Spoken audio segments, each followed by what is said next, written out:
আজই ডাউনলোড করুন আর এনজয় করুন আপনার পছন্দের শো। তোমার দিভাই বড় ভুল করছিল, আবারও তাকে তুমি বাঁচিয়ে দিলে।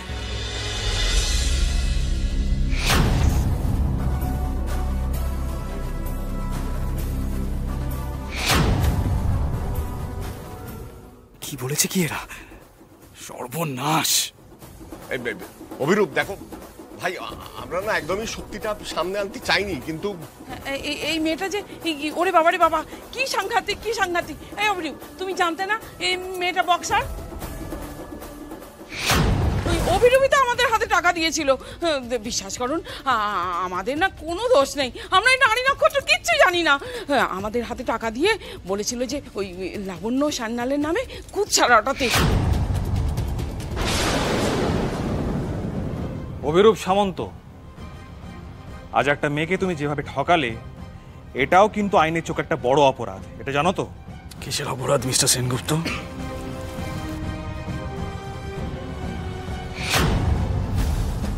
লাবণ্য দেবী নিজে আমার কাছে এসেছিলেন। কল রেকর্ড আছে, চেক করে নিন, আমি ডাকিনি ফোন করে।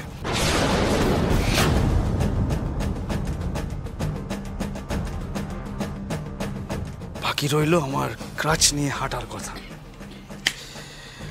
আমার একান্তই ব্যক্তিগত জীবন, আমি ক্রাচ নিয়ে খুঁড়িয়ে হাঁটবো না সোজা হয়ে ক্রাচ ছাড়া হাঁটবো, সেটাও আমার একান্ত ব্যক্তিগত ব্যাপার।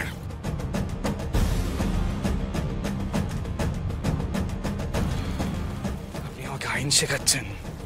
আইন? হ্যাঁ, আমি শাসক দলের গুপ্তচর ছিলাম। তোমাকে আর কোনো কথা বলার সুযোগ আমি দেব না অভিরূপ দাদা। তোমাকে যদি রাজমহলের ত্রিসীমানাতেও দেখি না আমি, অনেক বড় সর্বনাশ হয়ে যাবে, অনেক বড়। তুমি এক্ষুনি এখান থেকে বেরিয়ে যাবে, বেরিয়ে যাও, বেরিয়ে যাও। অভিরূপ সামন্ত আমার নাম, নামটা মনে রেখো। তুমি কি ভাবছো আমি তোমাকে ছেড়ে দেবো? না পুলকি দাস, তোমাকে তো আমি ছাড়বো না। মিলিয়ে নিও। কি ভাবছো অভিরূপ সামন্তকে তুমি হারিয়ে দেবে? ভাই এত কথা কিসের তোমার? আমি কিছুতেই যেতে দেবো না। তোমার সমস্ত শব্দ আমি দেখবো কি করে তুমি বোর্ডে যেত। সমস্ত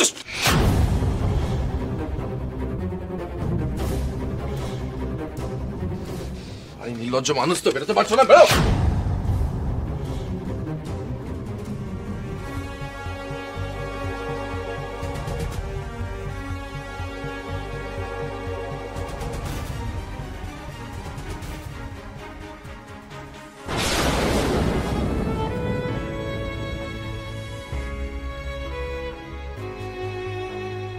আমাকে ক্ষমা করতে পারবে ফুলকি?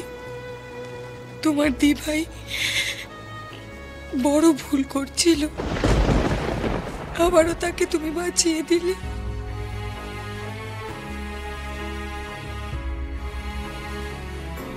তুমি কেন ক্ষমা চাইছো দিভাই? তুমি কেন ক্ষমা চাইছো? এদিকে তাকাও, তুমি তো আমার দিদি হও।